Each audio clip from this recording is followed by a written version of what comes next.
All right, good morning, everyone. Good morning, or good day, good afternoon, good evening. I said I was going to keep saying good day because we never know where everyone is. So hello. Thank you for coming in. If you're watching the replay, thank you for watching that. So I'm going to jump right in because today is going to be very short. Today is day 23 of Building Brilliance Awareness. And we've been talking almost all month, but there's a recap in there around day 14, I think, to catch up on some days about building your brilliance awareness. Because I believe the more you understand the gifts and talents that you have on the inside, the more that you embrace it, the better that you will be, your circle of influence will be, and then whatever impact you desire to have will be. If you're new to me, hi, I am Dr. Vernita White. I go by Dr. V, and I even got it on a cup. Isn't it pretty? Yes, I love these colors because they go into what we're about to talk about today, like wealth, luxury. Well, we're not going to talk about luxury, but I just like those colors: green, gold, white, black, sophistication, elegance, luxury, wealth, all of that, because that's what I want over here. You may want that too, but you may not need those colors, but I just love those colors.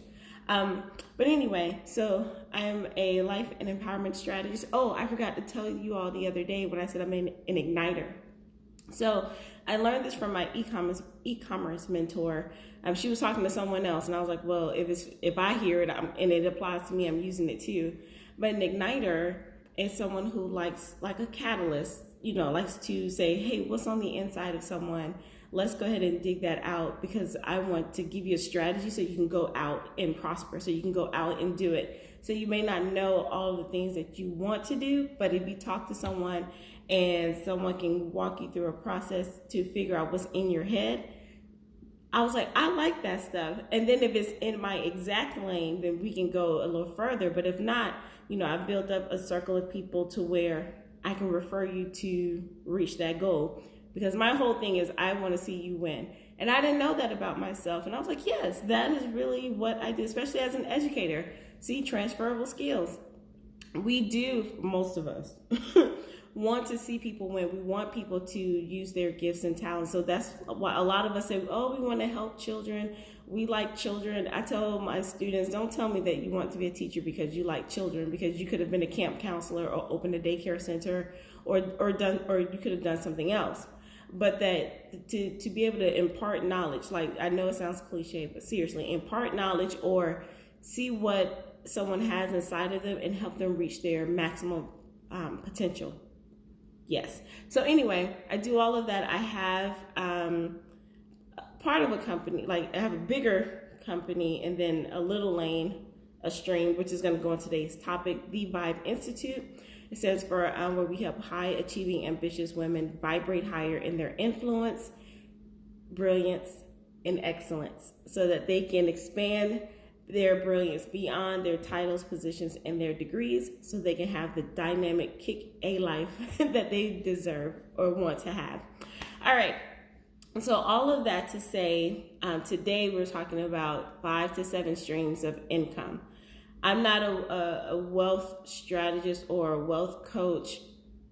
Yes, thank you. It does take more than just I like kids. I tell them, oh my gosh, that annoys me so much when they say, oh, I just love kids. That's why the profession is the way it is. But we're not going to talk about that today.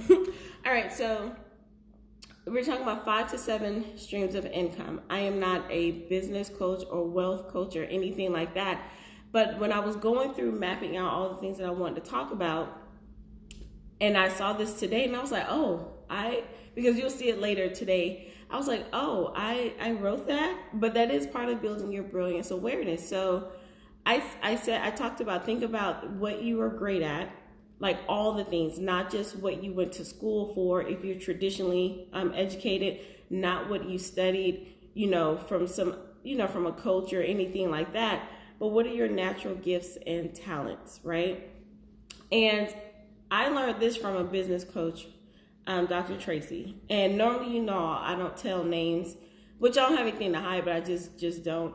But when she said this, I was like, get out of here. So I don't know about you, but when I heard 7 streams of income, 5 to 7 streams of income, I was like, oh my gosh, I have to get all these jobs, or or oh my gosh, like where in the world is all of this going to come from? Like, how many different things do I have to do? Do I have to be a professor? Do I have to go get a job like at the mall? Do I have to like be a dog walker? You know, all of those things, like, look, that just ran through my head. But then she said, she was like, streams of income. Think of yourself as an ocean, like you, and then like your gifts and talents and things that you are interested in, you can make those different streams. So you're not having 5 to 7 oceans. And I know it sounds silly, but it took all, and I've heard 5 to 7 streams of income like forever. But when she said that one thing, I was like, wow, I've been making this too hard. I've been trying to go find all the oceans. You know, do I need to have an Etsy shop? Do I need to go sell some other, you know, just random types of things? Do I need to go make candles? Do I need to go do Mary Kay? You know, all of those things. There's nothing wrong with any of those. But when she said that, it was like things should come and align with what you do. They can be different, but they shouldn't be like totally off. So the 5 to 7 streams of income, and I didn't know this, but it's actually biblical as well. I'm a Christian, but it doesn't have to, it works for everyone. That's the really great thing. And when I read this in the Bible, because I was looking it up, I was like, we always talk about 5 to 7 streams of income, but really, where is that in the Bible? And people who, this is, okay, let me slow down and gather myself, because it was like a brain explosion for me.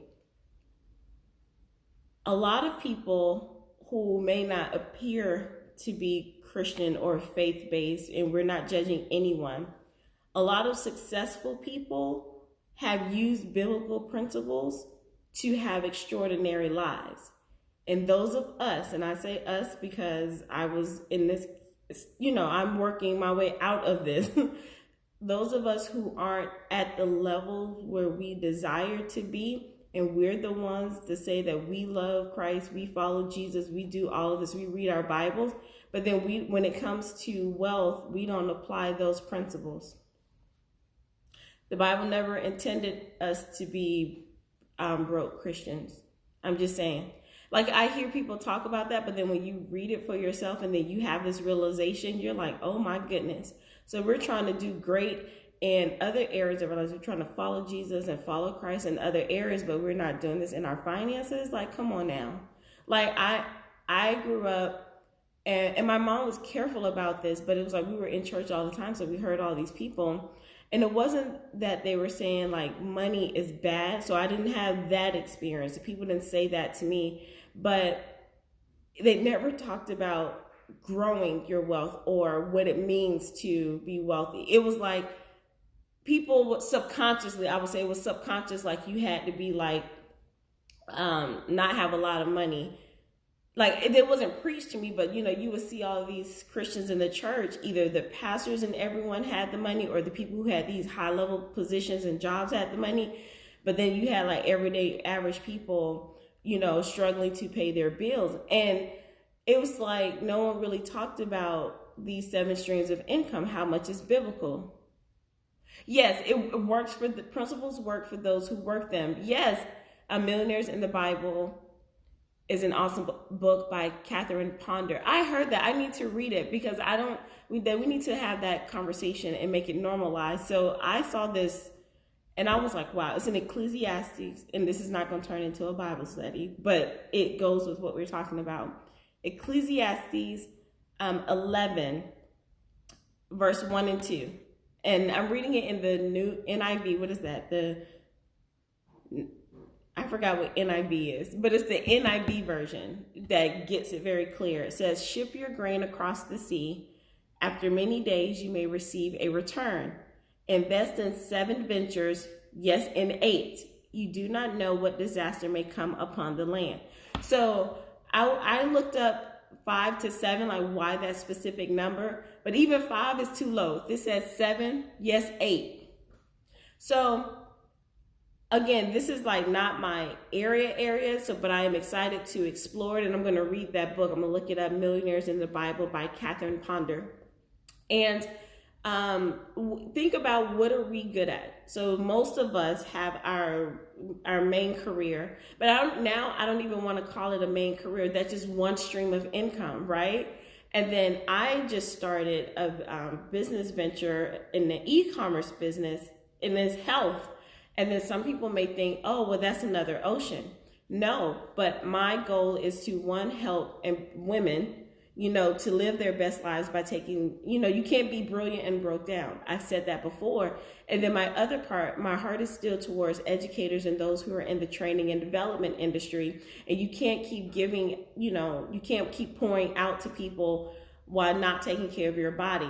The third reason why I also did this is because a lot of educators, whether that's in K-12 or higher ed, they're always talking about they don't make enough money in the profession, even though education is a multi-billion-dollar industry, but they don't make enough money. So I'm seeing a lot of teachers and even principals working two jobs, not even streams. They're going to like Home Depot, working at the mall. They're doing like work. And it's like, well, why not have this as a stream of income to grow? And, so I had to make sure that whatever I wanted to do, it aligned to my overall mission. I agree the church has not done a good job of educating us on finances and wealth though Jesus said he came that we might have life and have it more abundantly. Yes, right? So I don't know why that's a scary topic. And those of us who didn't grow up that way, we have this aversion to wealth and money. And we're wondering, and we're not supposed to live below, where we are. Now, if you like where you are, there are some people who are minimalists.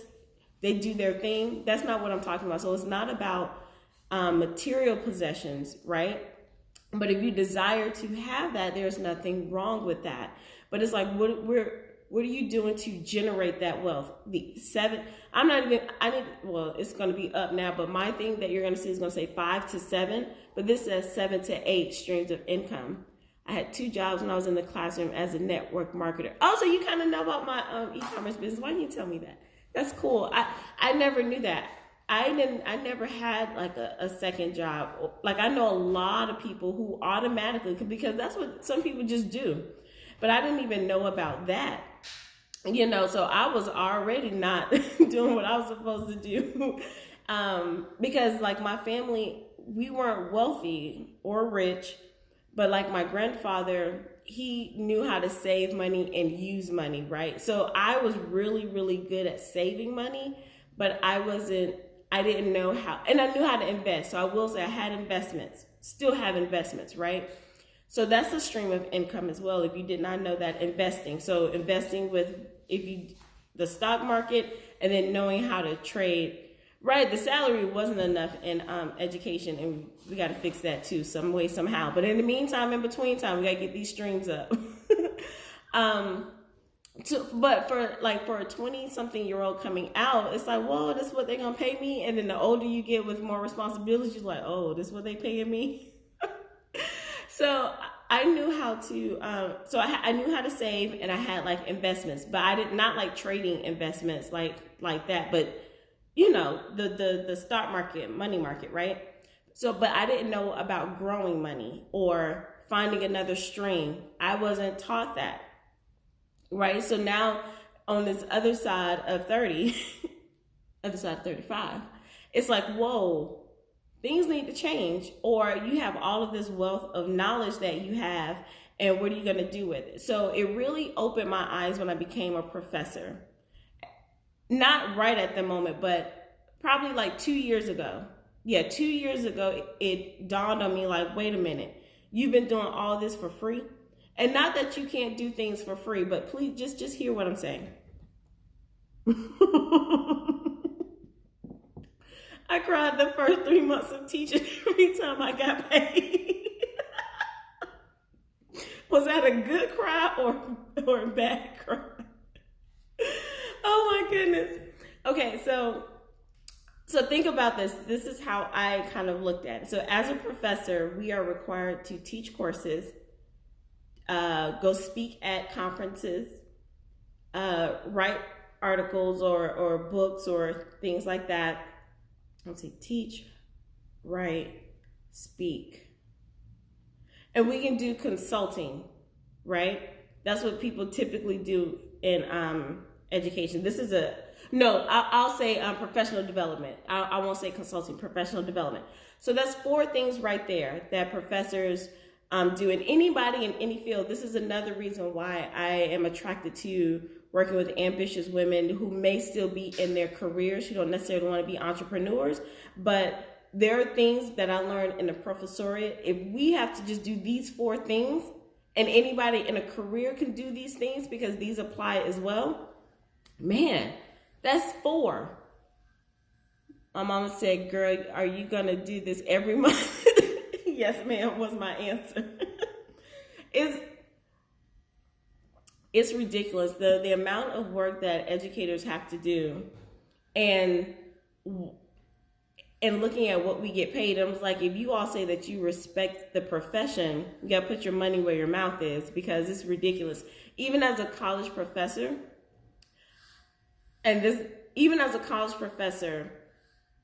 people think, oh my gosh. Now, it is more than a K-12 teacher, but because I'm in the Department of Education, my salary is a whole lot lower than someone so I'm in 2 departments, but I was hired under the education department. If I was hired in the mathematics department, my salary would be drastically different. Same person, same skill set, but because of what they value. Isn't that ridiculous? So anyway, all right, so think about this. So if I'm teaching, being a coach is I don't even want to say it's very popular now. Just like my e-commerce mentor said yesterday, it's not that it's popular. It's like, if whatever your area is, if that's what you're working on and that's where your focus is, then it's going to look like everyone wants to be a coach. But that's not the case. It just so happens that that's what your reticular activating system that's what you're focused on. That's what's coming into your circle. So, but that coaching and being a strategist is a form of teaching. People are making millions of dollars doing that. Writing. And yes, it's good to write for publications, to get your name out there, but you can be an author, and what that opens up doors for, or you can be a paid writer to contribute to these publications. So there's money in writing. Excuse me. And then I said, teaching, writing. Oh, speaking, duh. People are making millions of dollars being speakers. And we've been doing that for free, going to all of these conferences, actually paying, right, to go to these conferences. I can easily drop 4 figures at for the whole experience of a conference, just so my name can get on the Vita and just so my name can get into a journal. I mean, on the programming of that conference. And then professional development. They do expect us to do professional development. So like I work with educators, so sometimes schools will come out and say, hey, can you train the teachers for me through your university, blah, blah, blah. People get paid millions of dollars to do professional development. So those are at least 4 streams of income. And it's all based on what you do. So like, even if you are in corporate and you were a CEO of a bank, you can teach people about finances, or you can coach people, or you can go work at a side university if you want to. I know when I was in Singapore, I told a lawyer that, and he was like, I could be a professor. And I was like, yeah, we need people like you in higher ed because you have real experience and you didn't just go through law school, read some books, get your PhD in law and say, oh, let me teach. But anyway, so he was blown away by that. He was like, I'm going to go look into that when we get back to the States. So if you're in corporate and finances, you can do that. One of my sorority sisters, she's a lawyer. She teaches on the side, another stream of income. It doesn't take much out of her. She teaches law. You can write so many books. And even though books, unless you're getting major contracts to write your book is just like an expensive business card, but it can generate revenue if you know how to do that right. So you can write a book about being a corporate, whatever I said, in the bank industry. Then you can also, in that same vein, you can go speak about that. You can be a speaker on the finance circuit or the business circuit, or however you wanted to fix that up. And then you can train people on how to reach the corporate ladder. All of that is still related to that one thing that your skill set is what I'm saying. My friend teaches accounting courses, and as soon as she got her PhD, her salary doubled because she's teaching accounting. Yes. So when I was in my PhD program, I had a fellowship, and the fellowship was required. We had to go to these conferences and meet up with other fellows.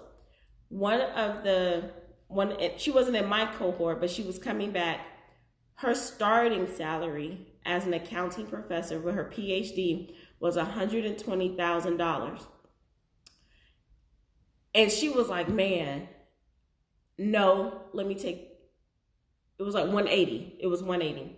She was like, man, that's kind of low because I know such and such at this institution, their salary was $220. Now, some people watching this, they may say like, oh my gosh, that's not really a lot of money.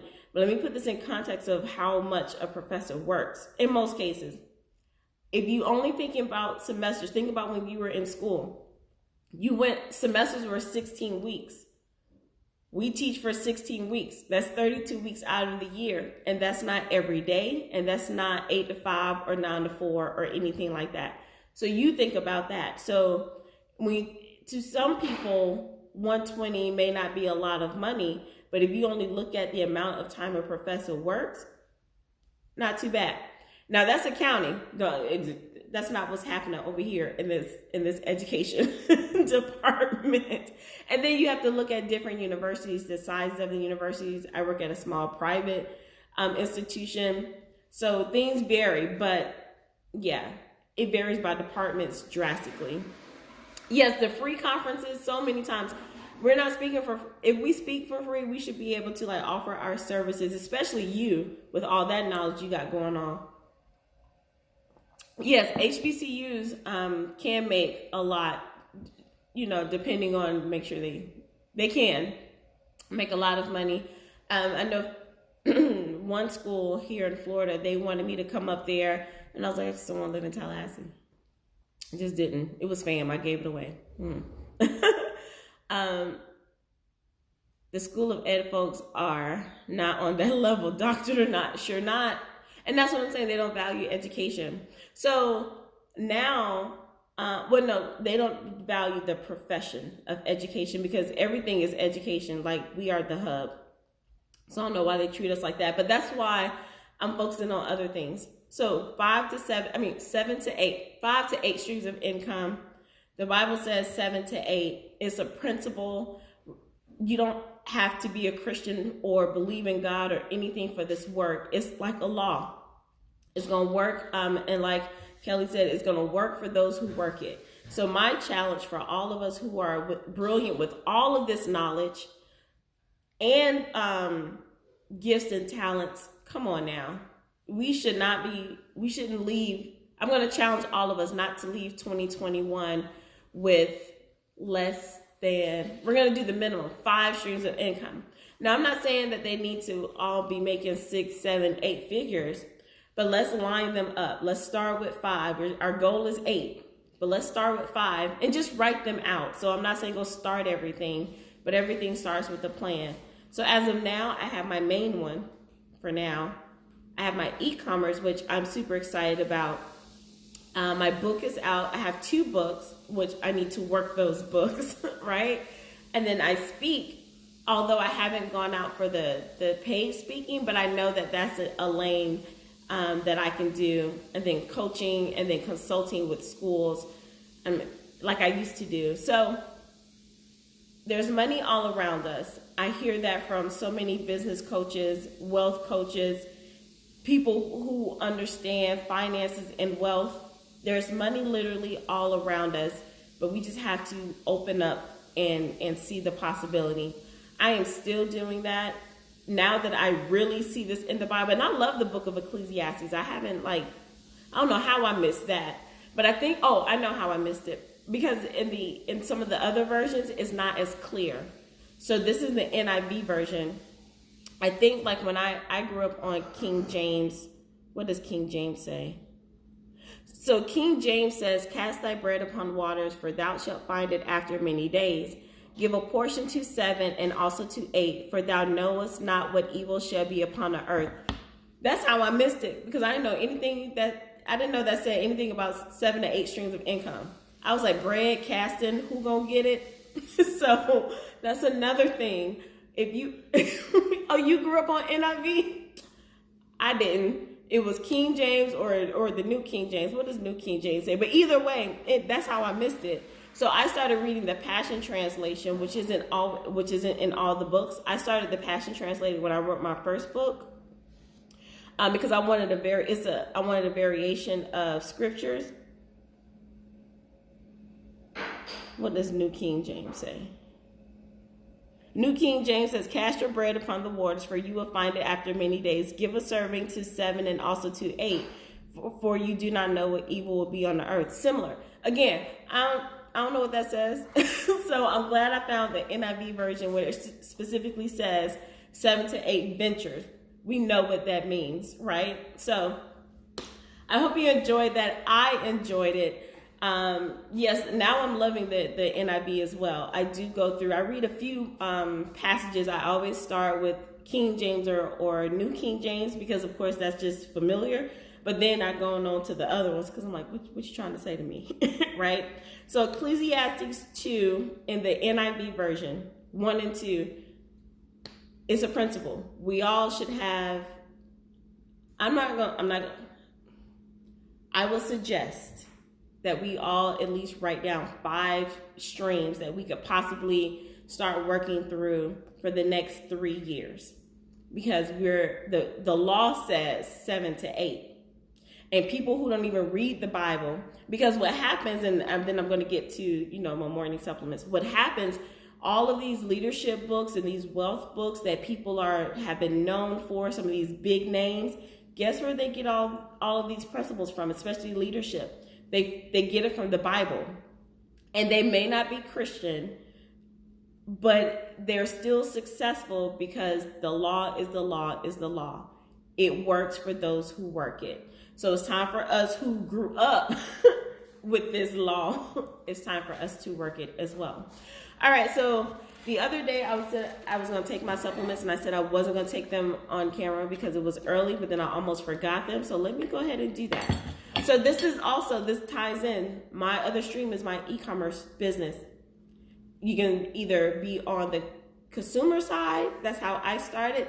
And then I eventually went on the business side because of all of those reasons why I told you. So I am super excited about that. I'm still new in it. It's a whole different world with this venture because it's business. It's a different type of business. So I'm excited. I'm learning like all of these new strategies and things that I can apply to my coaching, consulting, speaking business. It's just awesome. So people who've known about this, I didn't know like social retail was a career. I didn't know anything about network marketing. I didn't know any of that. When I tell you all that I'm in education all my life, going to school, and that's been my career, I've been in this bubble not knowing. So this is like, whoa, y'all been out here doing this? And we had a conference, a virtual conference, like a couple weeks ago. There were so many educators who left the profession to strictly do this business. And they've made so much money, but it really for them, and I believe them when they said it really wasn't about the money. Well, no, it was at first because they were like, this here teaching job, that's not what's up. And then a lot of them wanted to be home with their children. But they were like, what they get to do with the skill sets, this is what really touched my heart. What they get to do with the skill set that they learned from education, being teachers. And Kelly, a lot of them were elementary teachers too. The skill sets that they learned about organization, managing like a lot of different parts, leading people, because, teachers do lead. Even the little kids need leadership. You try working with a bunch of 5, 6-year-olds. I'm not, that's a lot. What else they said? Things about lesson planning, and people don't talk about lesson planning, but that is major, to plan out what you're going to do for the company. But anyway, I was just excited to hear them say that they use their skill sets to really grow and achieve in this business. And I'm like, well, then I should be next because I have those same skill sets. Just need to work them. All right. So this is my liquid collagen, and don't laugh, but I didn't know that you see that little circle there.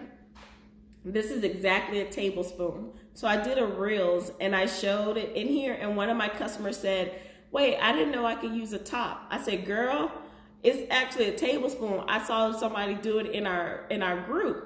And I said, I've been running to get the tablespoon, and I was about to buy the company spoon, and the whole time the top has been a tablespoon. Small things that gets us excited. So liquid collagen is really great. You all heard me talk about it. This is my second one. But it's really, I only had half of the first time I took it because I told you all my grandmother wanted it, so she has it.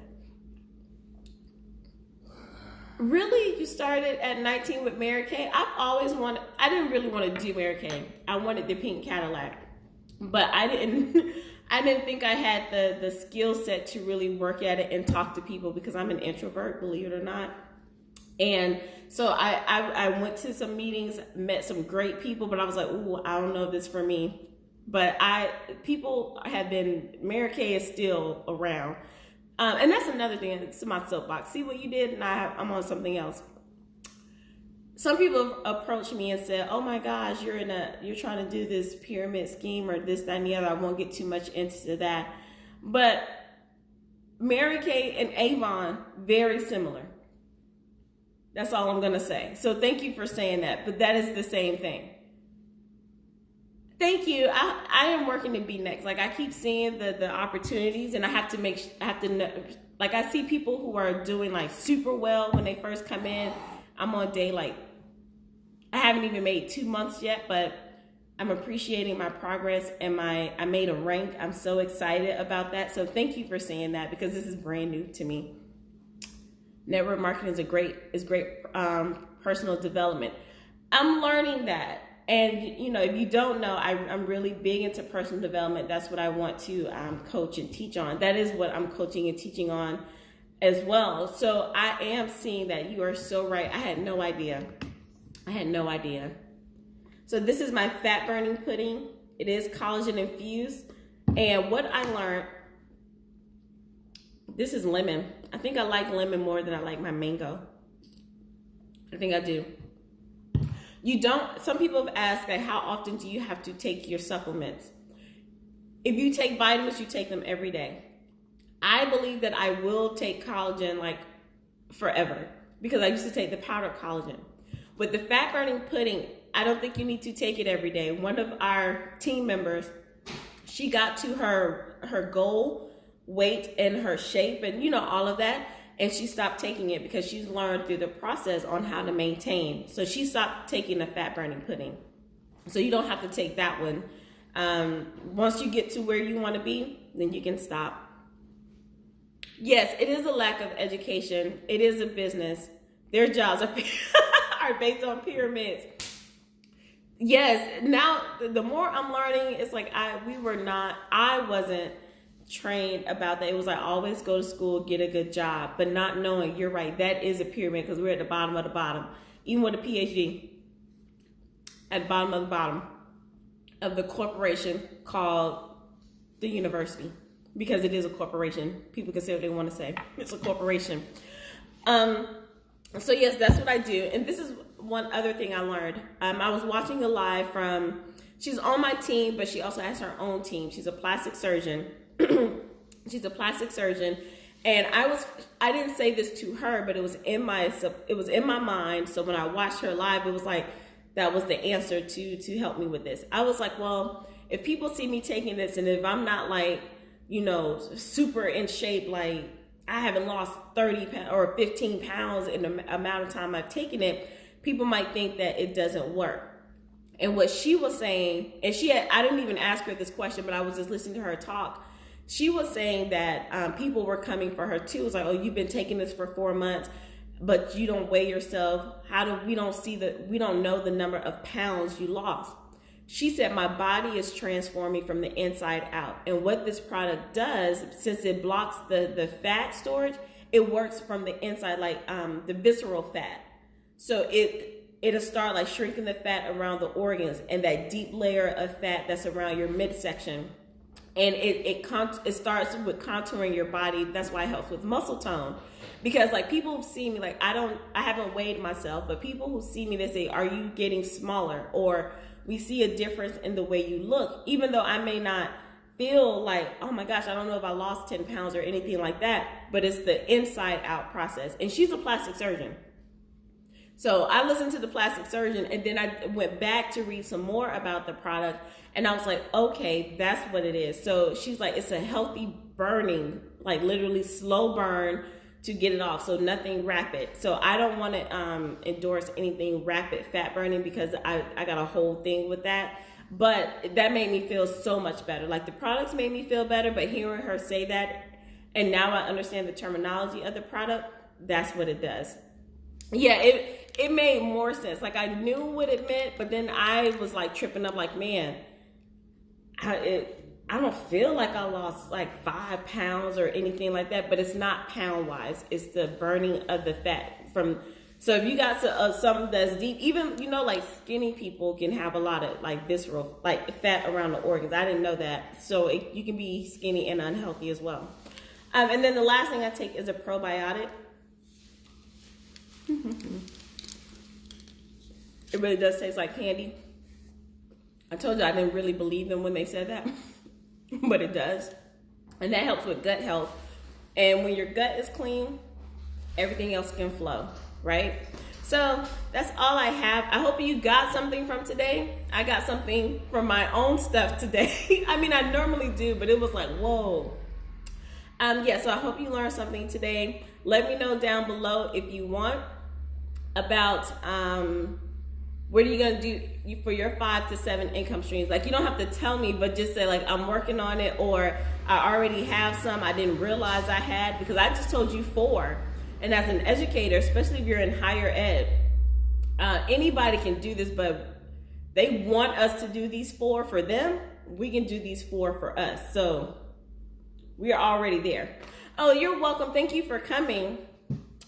This was good for me too. Oh my gosh, I'm so excited. All right, so let me wrap this up. Thank you so much. I am Dr. V. I'm so happy that you were here listening and learning with me for real.